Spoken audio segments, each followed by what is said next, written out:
Hi again. I'm just at the crawl space part of the house because my husband has forbidden me to go back under the house because he believes that it is unsafe. So then I want to show you what the damage is that these people did. Mr. Cox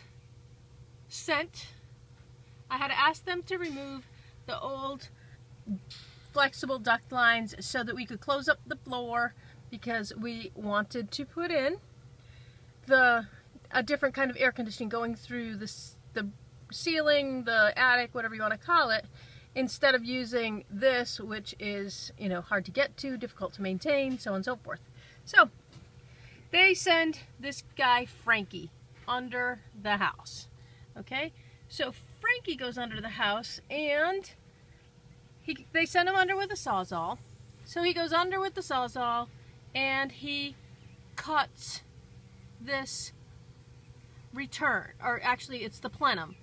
And the plenum is a big piece of aluminum. It carries the cooled air from your air conditioner through your house so that you can cool your house, obviously.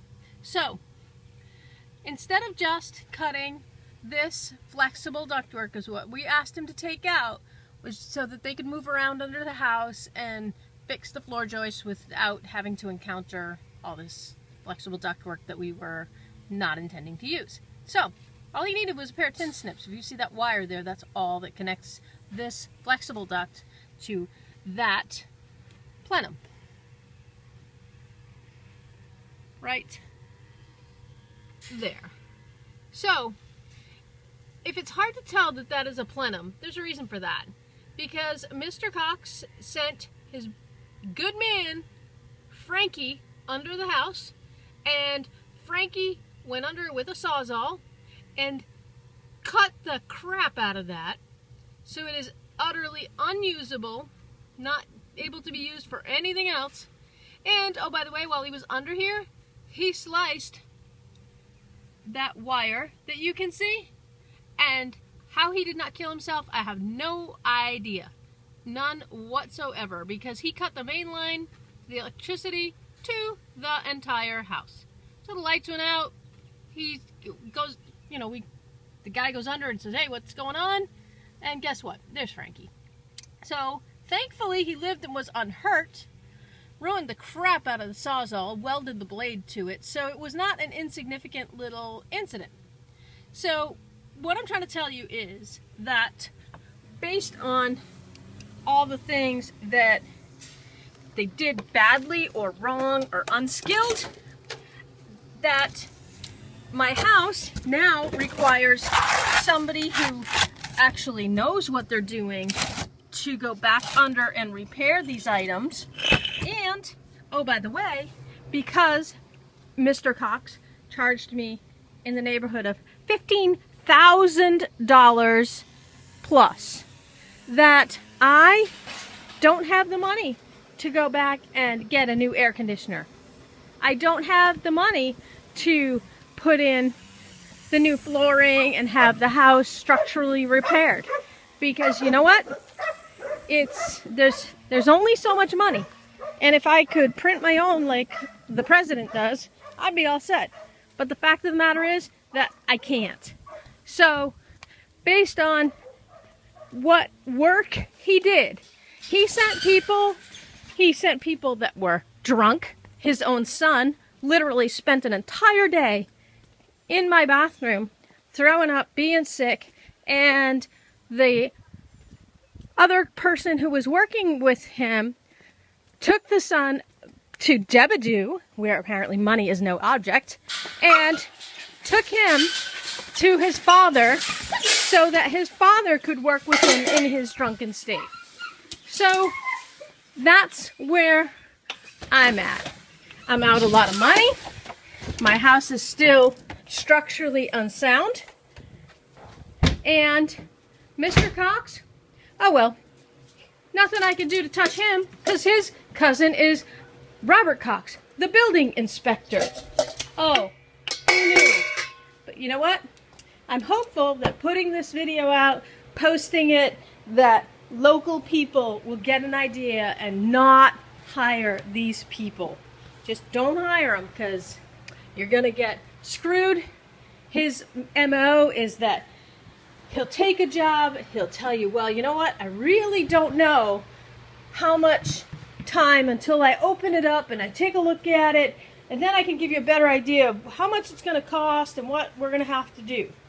So then he adds people to the job. For 5 weeks, we had 2 men, a gentleman named Buckwheat, and then Edwin Cox's Jr.'s son, Dylan, trying to accomplish this work. When I complained that Dylan came to work drunk, all of a sudden he doesn't come back to the job. They sent Frankie. Frankie, who is a master of everything, a jack of all trades, a master of none, and they send him to do all the scut work. So he wandered around my house, multiple cups of coffee, just kind of hanging out until somebody told him what to do. So then I complained enough that we're not getting anywhere. My husband complains we're not getting anywhere. And so they send Levi Cox, a gentleman named Marty. They send Buckwheat, who's been working at it all along, and 2 other people that I cannot at this moment remember their names. However, all that did was add to the payroll. It did not add to getting things accomplished. So what do I have? I have a $15,000 paint job. I was 9 weeks with no kitchen. I was 7 weeks with no bathroom. And you know how I got my bathroom done? I got my ass under the house and I plumbed it up. All he had to do was connect a line. Mr. Edwin Cox Jr. comes to the house on a Saturday, says, I'm going to take care of this. Okay, great. Well, you know what? It's painfully obvious he didn't have a clue. He was under the house. He was on the phone. He was out of the house. He was back under the house. He cut a piece of CPVC. Goes back under, and he says, you know what? I'm not going to be able to get this done today. Okay. That was on Saturday. Monday comes along, and it's another screw-around day. I've had enough. I tell them to leave. I tell Mr. Cox, please do not send them. I've had it. I'm stressed. I'm upset. I'm out a lot of money, and nothing's getting accomplished. My entire house was taken apart, and they did not seem to care. They're getting paid, and Mr. Cox insisted that because we had moved down from Connecticut, and my checking account was still in Connecticut, he insisted on cash payment. I paid him cash. I think I may possibly have written him 1 check, but that's it. So he has my money. My house is still disheveled. My house is still, I can't have people over. I have 1 room that is completed, and that is my guest room. And basically that was because I pushed it. I made them take this guest room right here. Okay, the window treatments are done. It's got a bureau. It's got a, sorry, I'm too close. Fairly nice bed and lighting. It's in good shape. It looks good. I'm glad. And this is the only room which is completed. The only room. For all that money. And oh, additionally, when they took this bathroom apart, and I hope that I can give you an idea of how big it really is. It's 8 feet by 8 feet. That is a 6-foot tub. So they had this entire floor taken up.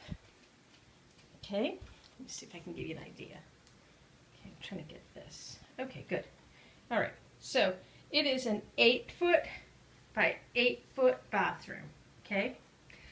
When we moved here, we were here about a week when we hired them.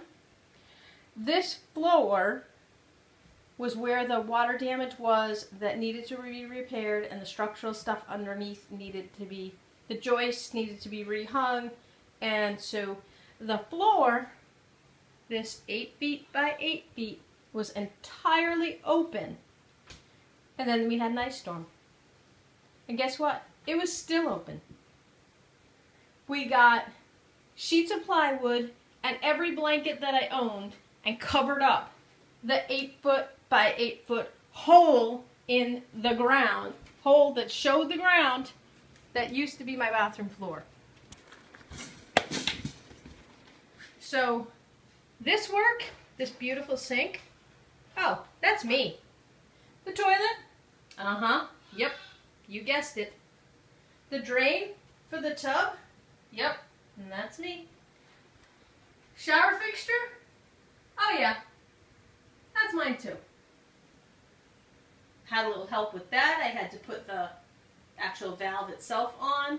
The people that worked for Mr. Cox had put the guts of it in, but not the actual working mechanism. So I got to do that too. And the little dragon guy. So there we are. I realize that these videos are long. I get it. I understand. However, when you've spent this kind of money and you're still living under these conditions, and when a builder tells you, I gotta have these things, I gotta have these to secure the floor joists to underneath, I need single ones, I need a 4-spot one, I need 10 of the single ones, like that. And you know what? They're still sitting there. That's what's left over of stuff had to have and never used. These things right here, because he made such an issue of it, told me how important they were to getting the house back structurally sound and everything else like that, that when I saw them and I saw that they had not been used, this was after Mr. Cox and his group, this room was full of their tools. Picture this. My beautiful bed is sitting there, and they've got tools stacked, and I'm talking jacks and nail guns and screwdrivers and wrenches and all those different stuff that contractors typically use, was in this room for a good 6 weeks. This little hallway closet, again, still has no door, because they took that off too. And these are all the things that they told me they had to have to get this job done. And it's sitting here. It is sitting here. Along with the things of plumbing materials and all the crown molding they never put in, and all the base or cove molding they did not put in. The cove molding, oh yeah, we can show you that. Sure. We can show you that. See? See those 1, 2, 3, 4 pieces of 16-foot crown mold, or whatever they call it, base molding, still sitting here because it never got installed. Why couldn't it get installed? Because you couldn't install the flooring because they did not properly put the floor joists together. Okay? Which you will see in another picture. Oh, and this lovely piece of equipment, yeah, yeah, we take out the drywall, we take off the stuff, and we leave you with unsafe electrical. There you go. There it is. How'd you like that in your house? And that's one of about 6 that look like that. That, frankly, I don't have the skill, because I'm afraid of electricity, to put it back together.